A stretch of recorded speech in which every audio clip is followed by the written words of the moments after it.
Musiri shikadiba Mafhungo lenelo zwazwino kharela veresi Vhupfiwa havo vevari rumela milaedza tshikwa Mafhungo lera livuzisa khasi ya tarela shula Facebook uru yanga abone vavona timu ya banyana chitopfukana kha timu ya Tunisia madekwana na musi mutamboni wa quarter final katona mere ya vafumakazi ya Bukwena Africa nge Morocco.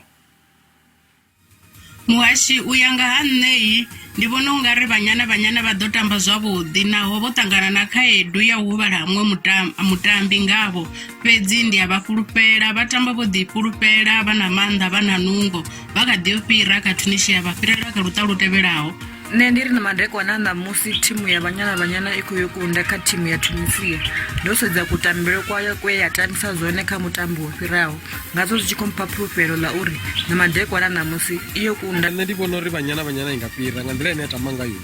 hayi iko tamba zwavhuḓi nga maanḓa zwi sa sedzi uri mutambi mugede yaho mara ndi sedza kutambele kwayo ḓo fhira. Muhashi ndo sedza mafulufulu ane banyana vha nao ndina fulufhelo ri vha nga kunda kha mutambo wavho na Morocco zwine zwi nga sia zwi tshi vha vhea kha tshiimo tshavhuḓi kha vhafuni vha tikedzi vha Afrika Tshipembe. Nṋe ndi vhona thimu ya banyana i tshi ḓo kunda kha zwikolo zwivhili kha gumba ndo sedza uri banyana ndi thimu ino tamba yo ḓifunga.